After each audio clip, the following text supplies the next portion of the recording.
Lero ndavala shirt ndi jersey ya Malawi Law Society timu imene mamenya ndavala dala chifukwa abale anga amene ndimakonda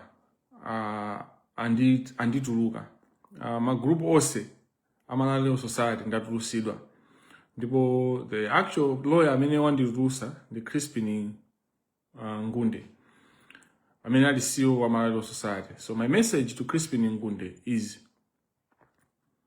your time is coming. So Crispin Ngunde ndi munthu onena kuti he's a very nice guy. He's Catholic. I think timayimba so kwa imodzi ya CSO akatolika kuti amene ali ku Chancellor College, then we graduated my alumni timayimba limodzi and kwaye ose makomana unyumba kwake nthawi zambiri. So he's a God-fearing man, at least from what I see, and he's a good man. He was working as a lawyer. I will not mention the law firm because I don't want to implicate what he has done to his law firm. But he's a good man, but he has done a bad act and is being used. And one of the reasons why I think he's being used is because I've called him out.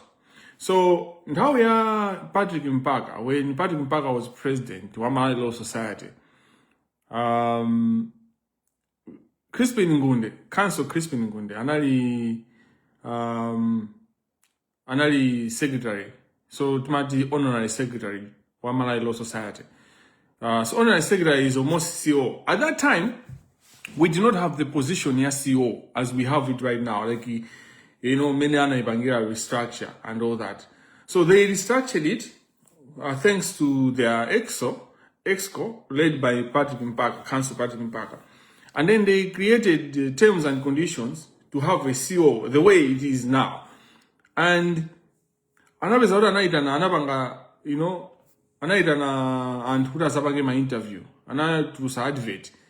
And to the surprise of many of us, especially Masadira corporate governance, Crispin Ngunde, another Zaudi among the interviewers, among the interviewees, and another Zaudi wakunza ma interview in the year. So corporate governance, it was wrong at the criminal level. Zimena pangas. Unena uti muntu amene atiki kupanga position ya kupanga create ni kupanga ma terms and conditions. Yes, ndikupanga nawo compete because it was an unfair advantage to him and it was at great disadvantage on the other participants of that interview. Kuti muntu wankati momo position ya kupanga create and all that. Jimezi nozi zimezi nachitika ku University of Malawi. Whereby Sundizayo Madisi was among the key people in transformation University of Malawi. Good University of Malawi restructuring Chancellor College to become University of Malawi. Then Hamena Kamangas created a structure. Good structure college on zaide office ya vice chancellor zakai on the deputy vice chancellor. Ndipo nchilo zawe zakai. Then kuzapeza kuti kuzapanga na compete kuzakano the deputy vice chancellor. It's against corporate governance. So it might be good he took grudge with that because I remember I took it on him. I think on a certain group, Catholic groups, together with late Professor Ngay, we were together fighting. Malawi Society, corporate governance yakaniga papa. But I also know that Ajina Chikopa, Love Mochikopa, Ajina Madise onse. Lawyer, Komanso, Agu Supreme Court, all the club judges have been calling Malawi Law Society. And the person they have been calling, the Crispin Ngunde. If people are serious, if they just check phone Crispin Ngunde, you find a lot of calls that have come from the judiciary, from lawyers, from Apona Kita, Ajina Edgar Gajere. Crispin Ngunde has been speaking Edgar Gajere about me in terms of what they can do. Now, So removing me from the groups of Malay Law Society, all of them, group like the bar, which is a very good group because you share my KSC, we share information, we share articles, so you keep yourself up to date. Most of my conversations that we're discussing the law, especially the bar, you know, that group, the bar. Kuma ifodi nas antuna yankula zimzimena antusizi na sangalase, if few people, anandi bangali move. That was it's a distinct group. So I protested and whatever, but I wouldn't speak to it Kwambiri because it's a distinct group. But this group I'm talking about, it's a group which is guided and led by Malay Law Society executive. So the standards you expect of them is higher. So ndukanidwa ndi abalyanga mini ndima tandiza kwa konza because the fight that I'm fighting is for the lawyers, but the clean lawyers continue to watch instead of coming out. Their silence is what promotes this. It's what delaying the success of this fight. The silence of clean lawyers, because the majority of lawyers are clean. It's also it's clear. Kumano, the minority, the lawyers, amabanga too much, and they control the legal profession as it is, both in the judiciary and in the private practice, or in the practice as we know it, whether you're in public or you are in private sector. Kumano, this train has left the train station. This train has left the train station. What it means is, they are helping the cause. You know, that's what right?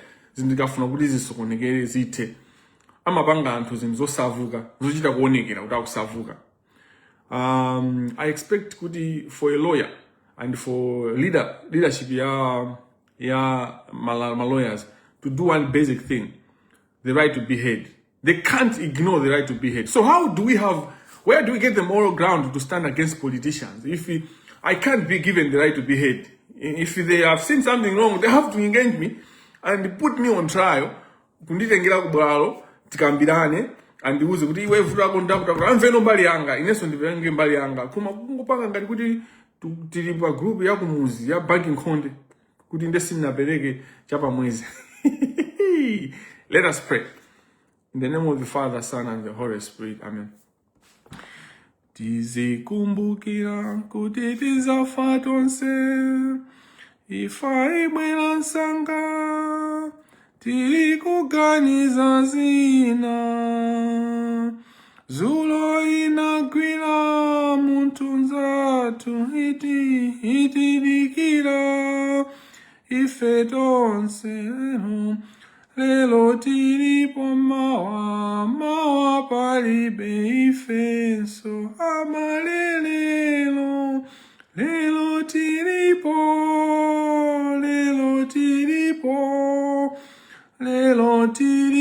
mawa palibe ifenso abalelelo,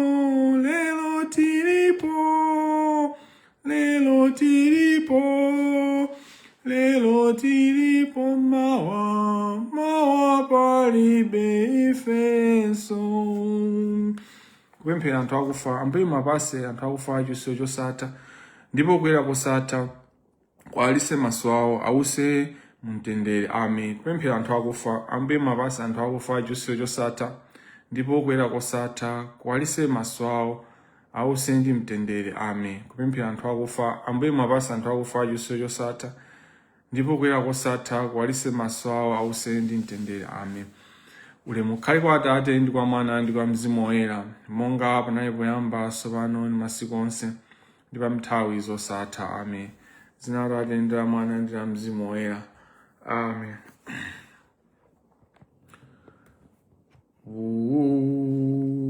Nyimbo imeneyo imandikhuza kwambiri chifukwa you know death is a statement to the living. Any death is a statement to the living. Lero tufuna tikambe za patience na madingo. Amene amazitcha kuti doc na madingo. Ndiye ndifuna ndikuuzeni kunena kuti ine ndemwe ndili pano. Ine ndine namafani. Ine ndi fan ndimasapotera na madingo. Ndipo na madingo jama ndiwaza. Na madingo is very intelligent. He's smart. He's talented. Like music. He's very talented. And that's what the devil does. The devil takes the best of amongst us. That's how life goes. You know, you need to be stronger. When you are intelligent, you are beautiful, you are handsome, you are cute, you know, the devil comes after you stronger than the rest. I've never smoked weed and I'll never smoke weed. I've never taken any and I mean social media. You just know me from social media, from Facebook actually, not social media aside. You go to Facebook. In a now you lowest able to I'm very pure in that regard. So mukoza magamba mini mukambiramu.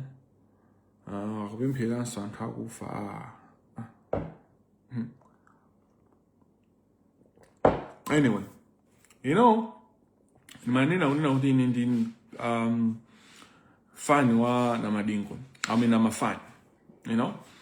But being a nama fan should not stop me from, you know, fighting against corruption and against financial fraud, just because it affects the musician that I like. You know, like I like to listen to Mure. Mene muli mamane londa Zambiri. So those that externalize our forex. Ndi makonda kumvera. Tuli ni maikonda. Tuli. Ni maikonda tuli. Namadingo yosa maziwa.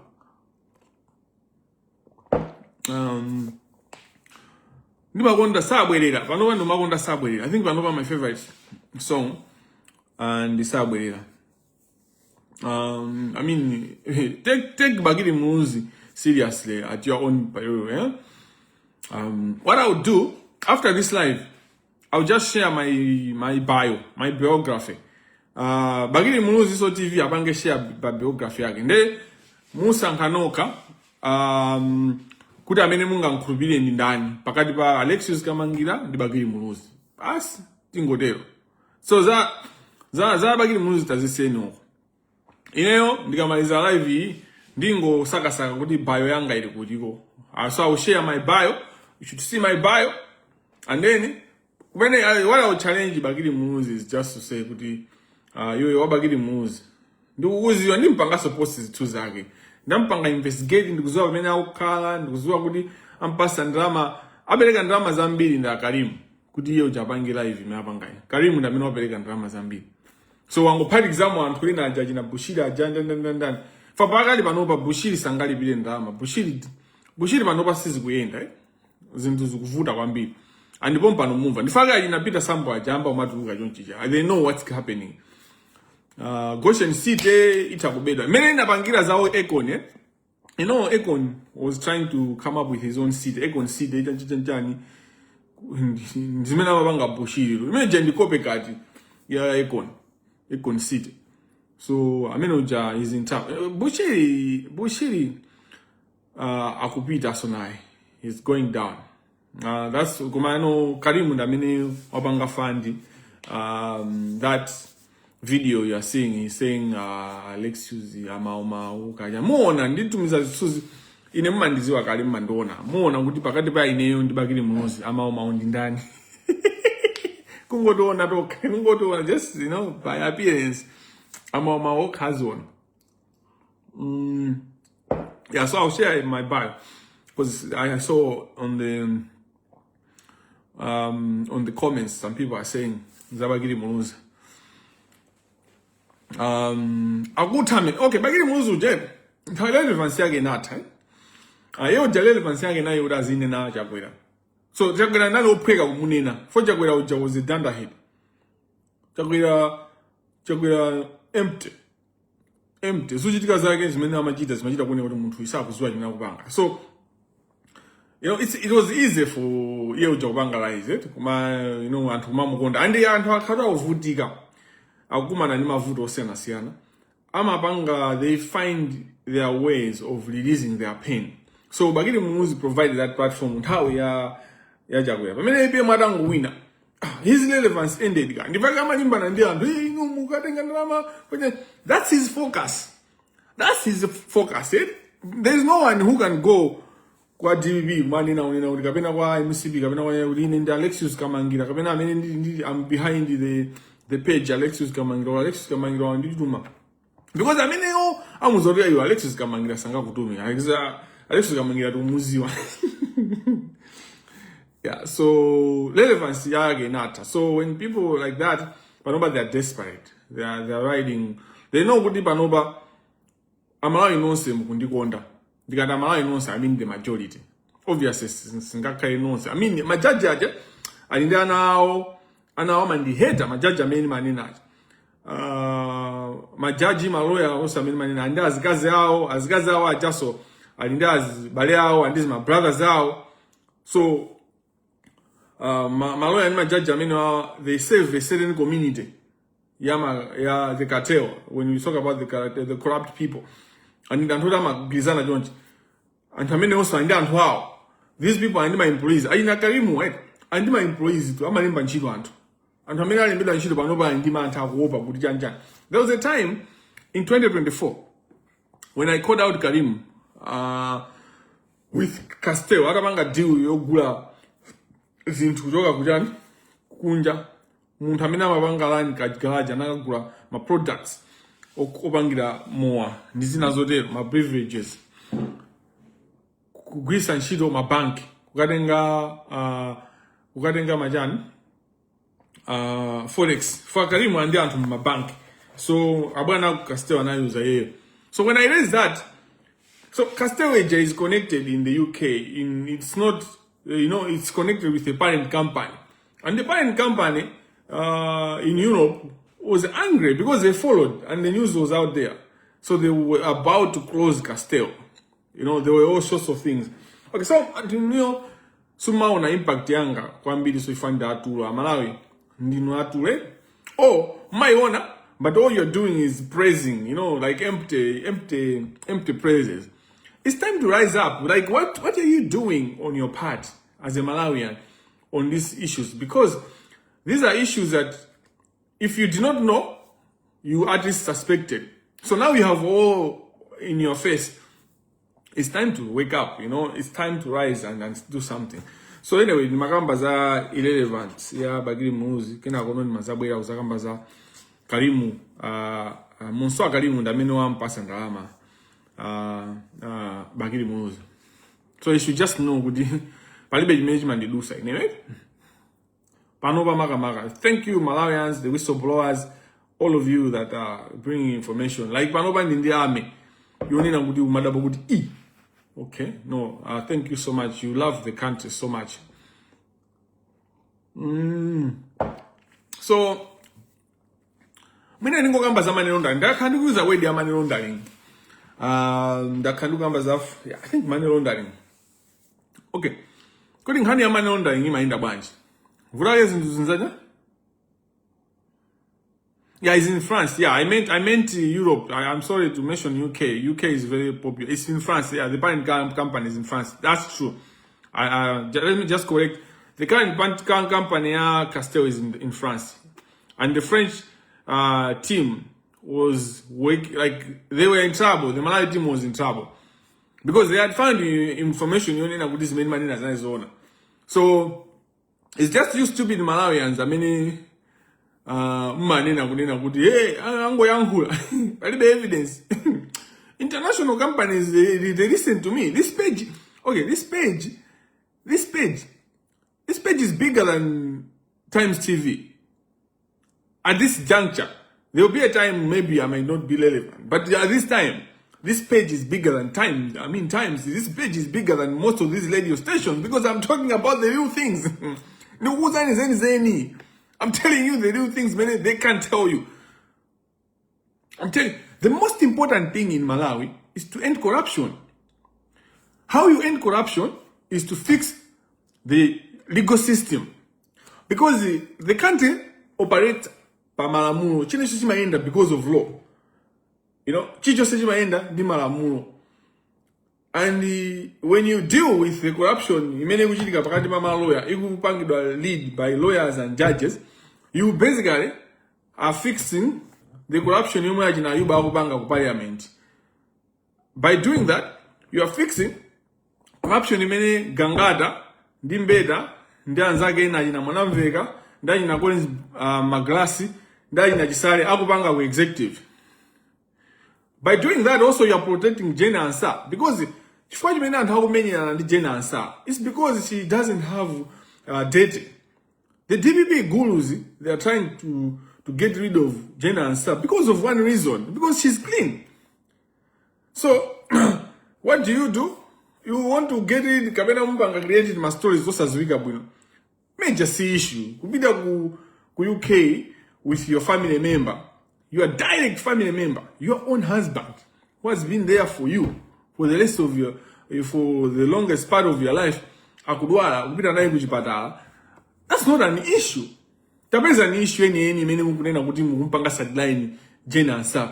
Dr. Jane Ansa, by the way, Professor Arthur Peter Mutharika does not have the powers to remove or to demand that Jane Ansa should resign. He doesn't have those powers.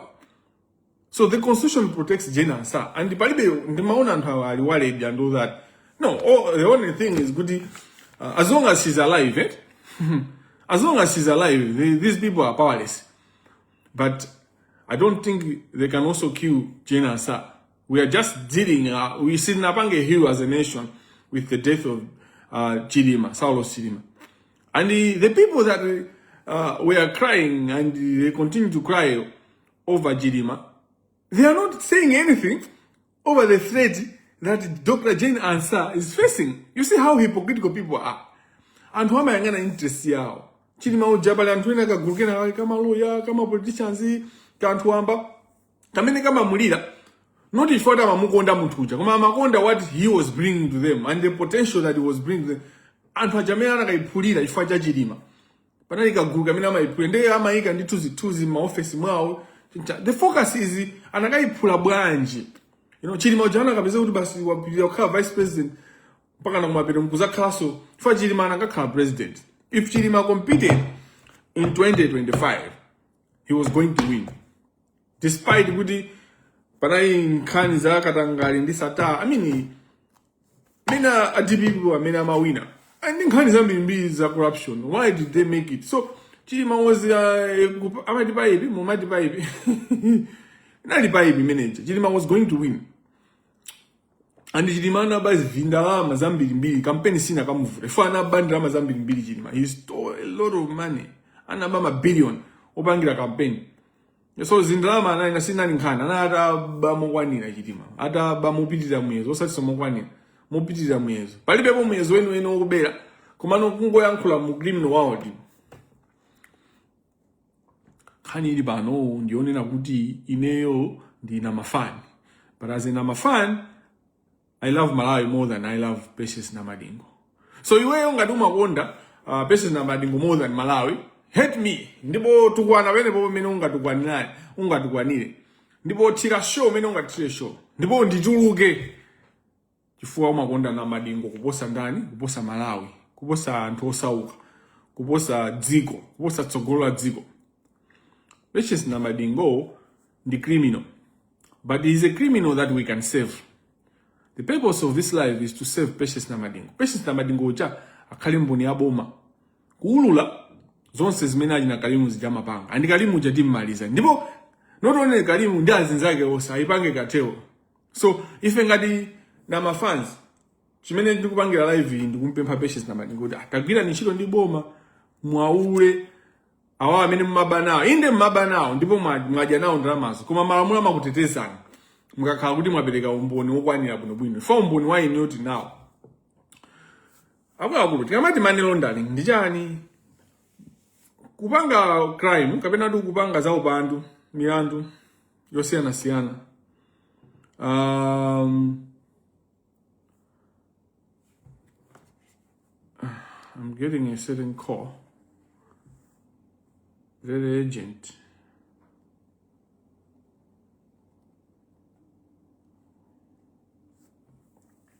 Sipa money laundering. Kuti money laundering ndi chani? Ndifuna tikambe mu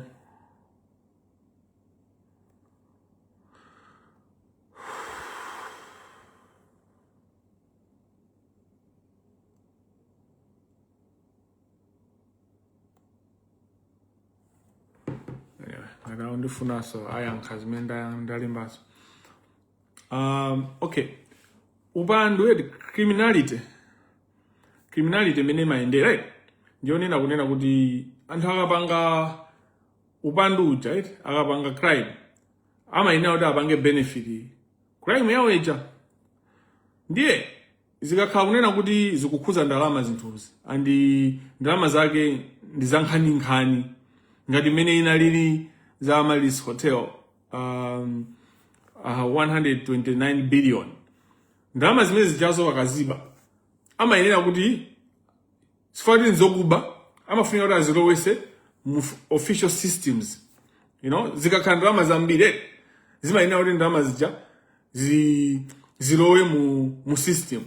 Ndiye tikamati money laundering kuchapa ndalama kumakhala kuti kuzichosa ndalama zija kumbava kuja kuti mwaziba mwakukhala ndi ndalama zoti simungazifotokoze ndi mmazibweresa mu system kuti zikhale ngati zapanga bwino. Nthawi zambiri kumalawi kuja anthu amagula nyumba mwina akaba 1 billion agula mwina nyumba ya 500 million or 600 million agula galimoto mwina ya 250 million ya kenako ka 100 million agulisa ntchito mavuto osiyanasiyana pa khomo ka 100 million kena apita kunyanja ku Dubai kunyanja kwake sikunena kumangochi apita ku holiday ku Dubai apita ku holiday ku France apita ku holiday ku Maiko ku Mauritius amakhala kuti magayizi aja apanga chani azisuka ndalama zazika mu system or else apanga show ngati ndioyimba amuza kuti ase chanchani ndalama zilipo kale weta kulipira kale pesa soyimba kuti alipira chanchani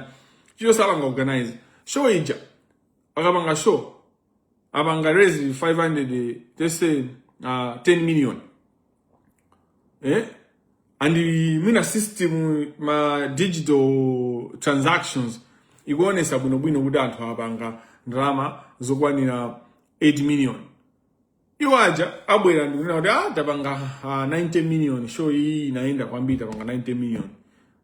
Palibe chine chonse munganene foti iwo akunena kuti apanga ifo pakhomo paja anthu amatani amalipira pakhomo ambiri anabwera kuzalipira pakhomo we are overwhelmed and kale amalawi ka behavior amafuna aoneka izinto zikubeba even if show jaita yamba ndi pamene amagenza kuti tikupita ku show. Those are the points that they say and then the 90 million the nama yamba no cost 90 million kuti tipange show tinabwesa chistandi chichi cost ya standi ndi 25 million akuchosa pa 19 million koma ndama zija akuzilowesa tana kuti tipange publicity tinayuza company yani tinayuza agomesi ningoyuza agomesi ore tinayuza chanchani tinayuza Times TV tinayuza MBC tinayuza Mikozi tindalama tineja kuti nyosa oyimba tinabwesa oyimba wakunja tinamulipira vindalama 20 million ndalama ija kuwaona kuti oyimba paja yomwe iyi taxable mema ndalama zija kuzithawisa tazilowesa mu system kena uzithawisa akuzanena nokunena kuti even anthu amalipira and they do the transaction service so mujeni uja amatadi kuwapasadi ndalama zija kuti kuwapasa amwene tikulowesani ku account kwanu 5 million kuti mwapereka service yakuti koma pene popo yana ndi 1 million mutipasa for 4 million back. So it's a worthy cost. services ja apka uyo akupasa 25 million akuzozoti yake bene bobo ndi 3 million or 5 million 20 million magazi apita sakata akaitenga aitulusa ndama ija aipanga green ayosha yabwereraso ndama zomwe zimapezeka kuti taxable pamene pajapo taxable amount imazapeza randi ka 15 million ndekuti angotenga so taxable if it's around 2 million kusongo kuja apereka imwe chicho sichabwera. So that's money laundering. Pali njira zambiri mbiri zina za ku church zichakapereka ngata kupereka ku church jande kugusisa ndalama zambiri. You know, zina ma building, you know, zina ndizakamba ndikamaza kamba za Mr. Mpinganjira, Tomu Mpinganjira. Fa Mpinganjira ni mpangira live yake. Imeneyo ndizapempha kuti amalawi mukakhala ndi tsiku lomwe muli ndi 2 hours.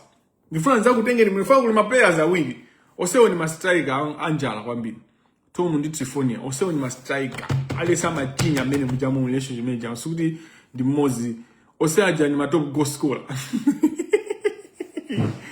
Osewo aja ni ma big amene aja ndumango di I Tomu ndi big you use my nditije nawo.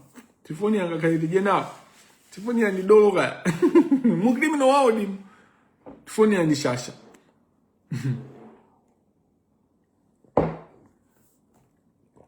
Pensions na badingo. Now, money laundering zimene imachitika njoni odum. Chifukwa anthu aja kuba ndalama zimozi paka mo Zambiri. Akukwanisa so ndalama zija kuzibweresa mu official system. Ndikuzigawana they end up benefiting from their crime. Bwino. Kumaso run away from responsibility. Osa gwida, osa mangidwa. Zintumabidija. So that feels zima pereka chilimbikiso ndipo zima limbikisa moyo wa umbanda. That's why crime ikupitira ku Malawi. Crime is very precarious business. Zimene zikutukula anthu akukhala ndi ndalama deal mioyo yawo basi magali moto aja mukumaonesa mukuona ngati all the sudden basi Mpinganjira anangamba kugula magali moto ndalama wapeza lero magali moto amene ndi money laundering. That's how they launder money. But see, that money doesn't belong to them actually. They're laundering money for some individuals. Komano bazavega tsikulelo tukamba za patients na madingo. Inengadi na mafani. Kumani mangu funa kupeleka introduction. Neba introduction po tambasula. Po zukuta. Kuti money laundering ndijani. Kutsuka ndalama ndijani. Kuchaba ndalama ndijani. Timanina kukamba hapo kupeleka ma example zaji na FDH. Komaso, mukumbukira kuti patients na madingo anali ambassador, brand ambassador wa FDH Bank. Kumene kukachitika so money laundering yoopsa kwambiri. Pamene paja. You know, brand, you know, pana nampasa Benz. Patience must be very important person. Kungonenera malonda a bank yonena kuti anthu amapita apo basi. Bank sonena kuti bank ina ya 50 billion ya ngopereka 1 billion. Bank yonena kuti even anthu asapanga advertise anthu akalowa mu banki mo nditu. Paka na munthu ambassador Benz plus Benz yo ndikuti ma benefits ambiri amene amalandira. Komatu akamapanga so advertisement yo amapanga so invest so in the advertisement. Akulu money laundering it's very lucrative. Especially where there is no accountability, especially where people get away, especially where they have created systems that are working. So ndikamagamba za kugona kwa Financial Intelligence Authority ya Malawi, that's where all this comes from. Chifukwa ngati ineyo ndi information yokwanira yonena kuti a patience is implicated in money laundering. Mwa patience simba vai kuli medu kuifuna tingofuna kuti patience atithandize ampereke ndani uyo Karimu. Koma patience tusanga ampereke Karimu anyhow. Ifa ina Karimu ajampanga promise patience zambiri including the presidency. Se wayamba kunena 2030 chanjani. Ali serious tusa kujoga zimezi. He's very serious. Koma no patience na madingo angapeze kuti undama zopangira campaign. Patience na amatani Amaimba. Hey, kuimba ko akakaimba yoja ndi 10 million and above. Let's assume how many shows does patients do? My patients do. I'm bida 10 million angadi ndani.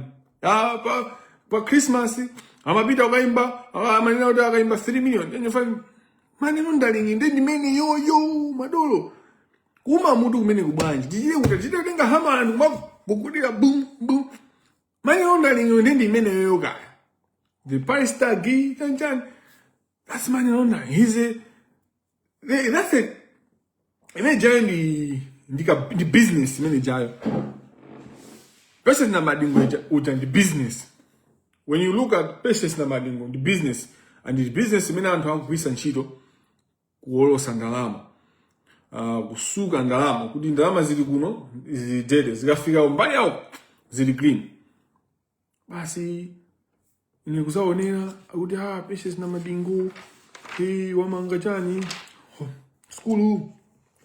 Ndikumva interview patience na kuyankula. Pamene pa abantu bangaspendi 100 million. Zimezi ni ndalama zanga. Anthu ena anabwera ndithu othandizirapo kungonjezerapo. Ine patience na madingo. Iwe ungakhale ndi 100 million basi yongopereka 100 million. You must be a billionaire. A billionaire that, by the way, you must be a billionaire that is making billions annually.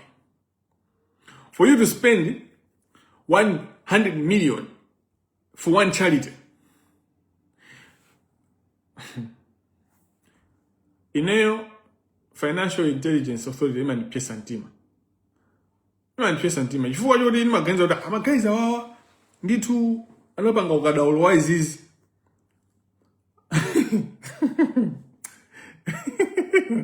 because makrimu na kumala wetu aina patience na madingo aina karimwa.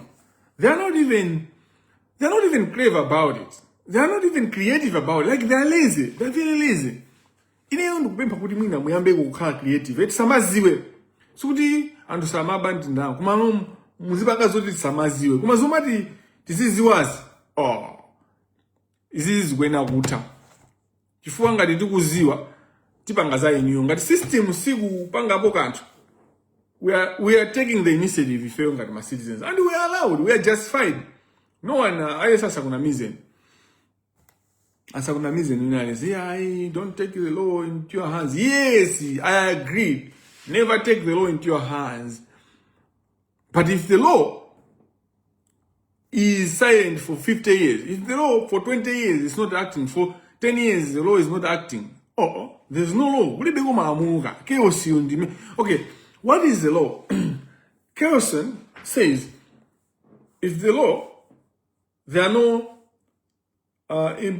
repercussions upon the breach of particular rules that a system has made, that a society has made, then the law ceases to exist. It loses its sort. My financial crimes angatakuchitika. Ndipo Financial Crimes Act public finance chanchani malamulo onse amene amanena kuti ateteze chuma cha boma, chuma cha dziko, chuma chosiyana sizikuchitika. Ndikuti palibepo malamulo pamenepo kaya. Ndipo palibepo so taking the law into your own hands because there is no law. Tingopanga momwe mmene zilimo mwa chaos. Anthu amene amatibera ndalama kaya mothandizidwa ndi achina patience na madingo kaya achina patience na madingo ndi amene ali ainyache chifukwa achina patience na madingo they rose to the point. Do you know kuti patience na madingo paid people in DPP kuti akhale vice president wa Peter. Patience wanted APM kuti amusankhe akhale ndani akhale running mate koma samaziwa ubale wa Peter ndi chenyasa kuti ndo apatali kwambiri. The other person that paid the DPP guys kulisona ndama suda anakapereka kwa APM ndipange clarify mepo. Ndipange not clarify kuma ndipange ndisindike chifukwa anthu makateo amangoitenga nkhani yanga ndikuti akunena kuti Jenny Patience anakampasa APM ndalama anakapereka kwa anthu a DPP kuti apange amenyerere kuti akhale vice president wa APM amsankhe ngati running mate.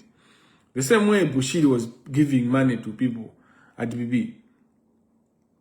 Komano munthu wina amene ali opsa amene ndiwena kuti ndi mali ndi tambasule bwinobwino ndi Apostle Clifford Kawinga. Apostle Clifford Kawinga is very dangerous because ndabanga discover kuti I've been looking all along nambo kamba za Alfred Gangata for a while, and I was like, where is Gangata's money? Gangata sizimazwika kuti amapanga jani kuti ndama zake zimachokera kuti oni tuleni kuti actually Apostle Clifford Kawinga ndamene amapanga ndan za gwirisa no akawinga kwa ineyo because I know kuti kulongo kuja Malawi kuja kuli anthu amene akuziwa zonsezi kale, and that's what the Malawi is about. Anthu amaziwa crime imene kuyendera, they just mean quite they move on akuti mwapanga zako. Ine ngati na mafani na madingo anandiphunzitsa kulimba mtima, ndipo pamene na madingo anandiphunzitsa kulimba mtima ine naona kuti kodi Gangata fana zayankhula na madingo pa interview kuti na madingo mmamvesera kaya anthu. It's funny kuti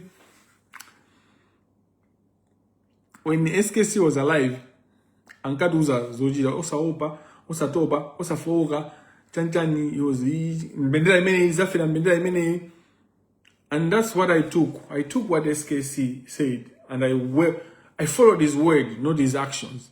I followed his words. I took what SKC said. We should never be afraid, we should never be tired, we should never stop, we should never be discouraged. Osafoka, never be discouraged to stand for justice. That's what SKC said, and I'm living the ways of SKC. But guess who hates me? And who I'm now mukonda SKC. SKC is an idea. So SKC is an idea. Then I mean, who said those words in a rap way, in a gangster way? SKC is an idea. Magendro man. The light, you should be the light. You don't need the candle. The idea of the candles is just to do it once. But you need to be the candle. Are you the candles now? In fighting against corruption.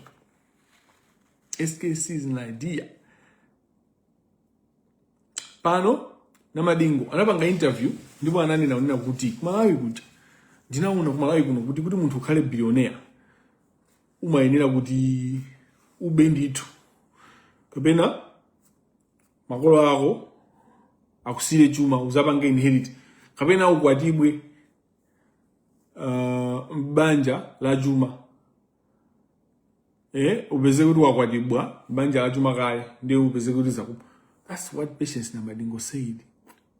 But Patience Namadingo lives a life of a billionaire because of his expenditure, because of the lifestyle he lives.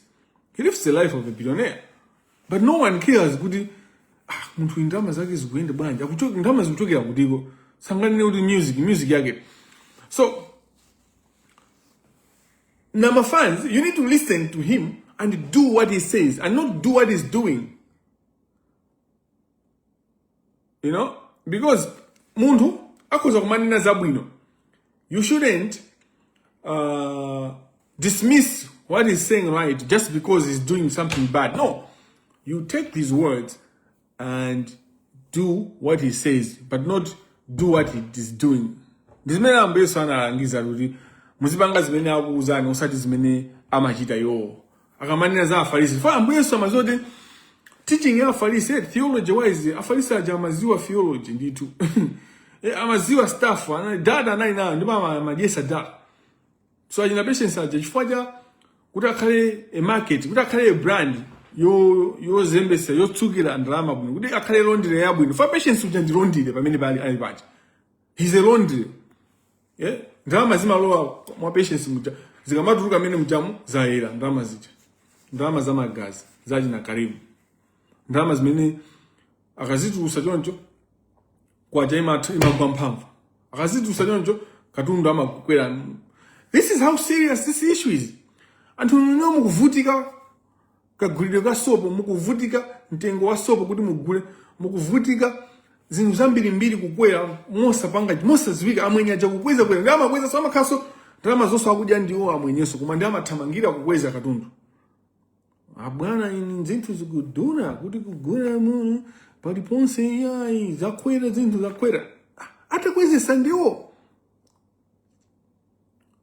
So nama fans rise to the occasion. Malawi first. Tikamati kuti tikuyenda tipange focus Malawi. Tikamati na kuti what do we mean when you say Malawi first? What do you mean when you say patriotism? Pamene na madingo anachoka ku Malawi. Nthawi inake anazanena kuti Malawi ndakutulukani ndina anthu oyipa asanje. That was all drama. That was play. He was playing you. Pamene wajapo anaya kudusisa ndalama za jina Karimu, akudusisa ndalama za FGH kumayambiliro ko nthawi atabeba. Kumene kujana kafira kugula nyumba ya upstairs anthu mati kana kugula chigalimoto. Mukumbukira kuti the time when patients anka pana banga order. Was that Land Rover? Come on, a British car. A big car. Very expensive. Imagine that one is... That was all money laundering. They were cleaning money.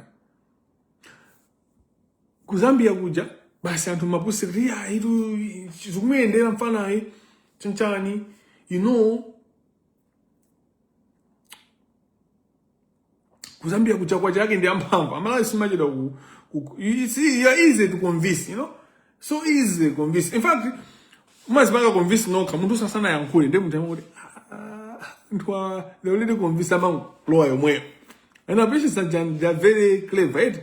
They've got a big guy. I mean a big ear, sorry. They have a big ear in the streets. Ma street muja. Magudu wao ali ma street alina patients aja. Ama mvetera zimezi kujidiga. So they speak what you people want to hear. You know? And then you have already convinced yourself the patients amazango you are jamudo meji. Basid kuzibonya mazi mu swimming pool. Chubi. Inwe mane kusambia kuindalama. Wazibonya mazi mu swimming pool patients. Akuzizizilisa. Engine inadenta.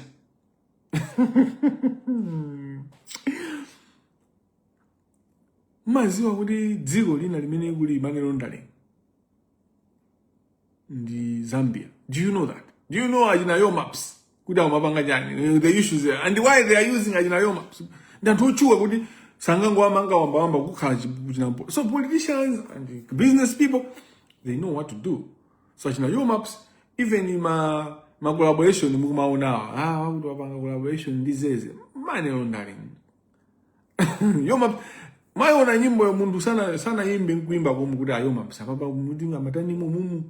Oh, his job was to wash money. So they acted as a laundry and they were an excellent laundry. Wake up. Amalawi, dzukani. Nthawi yodzuka ndinoyo. Ndipo nthawi yopangapo kanthu ndinoyo. And Patience Namadingo is one of the people that I think samudule mutu. Koma, timpase mambama nditu. Ndipo atiuze zeni za Karimu. Atithandize ngati boma. Aina mangidwe nditu. Chifukwa is part of the cartel, the ratchet. He's part of the problem. Especially him because he knows better. Umphawe akuuziwa Patience. You know, I know the story of Patience. Patience sidu. Ndi mutu wanzeru. Ndikamala ndi wanzeru. Sudi ningonena kuti molalo jabe. Ndachizapo naye. Kumumva zimene akukamba za death penalty kuona kuti munthu yitu amaganiza. Sikuti fabena pake umazaona ngati kuti uganiza bwino ndiwe wekha munthu. Kena kukwacheza ndi anthu ena amafield osiyana-siyana. Umazaona kuti and that's what I encourage you people. My professionals. Tindi we have a problem. Antamene tikakhala ma lawyer, tikakhala ma doctors, tikakhala ma engineers, tikakhala ma accountants. Timazazoona ngati ife ndi anzeru. Kumano, it's very important to kucheza ndi anthu ena ama professionals ena. Anthu amene amapanga zina zosiyana ndiweyo. Anthu amene umaziwa kuti anthu amaganiza aso chonchi. They think this is how they look at life. Ngakhale malebala aja. Ngakhale anthu operekera matope. And the philosophy yawo, everyone works with a philosophy. Yeah? They have their own philosophy. Masamu awo alinawo amene amapanga kuti iyi ya wokomani yogulira ufa iyi yajanjani mmene amakhalira osenza zinthu olandira anthu kulimbi life yake inu simungakwanise fa iye uja ndi nzeru zake zimene amapangira kuti akhale survive kuti apange survive tindalama timene amapeza iye uja inu sikukupasani simungapangirani a household koma iye uja amapangirani a household ya ana atatu 4 kumakhala palenti ndithu kumayenda zinthu kumayenda bambu akunyumba ndithu kumafika malipira magesi madzi kumapezeka pa khomo. Every person ali mulungu anampasa luntha nzeru zimatengera ife yake kuzigwisa ntchito nzeru zija ndipite chakumalichereche ponena kuti ineyo ndine human rights lawyer zawo maufuluzi ndimazikonda kwambiri chimene chomwe ndinyasa panopo pala anthu ena ake amene akupanga exercise maufulu ambirimbiri koma maufulu osafuna kubwera nawo poyera kuti avomereze kuti maufulu awaso ine ndimanjoya nawo koma anthu mmango ayang'ana anthu ena ake nkumanena kuti oyipa satana zochokera kwa satana komatu mkafukufuku wanga akuonesa kuti Karimu ndi Patience amamvana kwambiri kuti tikuyenera ndithu maufulu awo ali pa level ina Karimu ndi Patience amamvana kwambiri kuti maufulu awo anafika apo pa level ina ndina ine ndili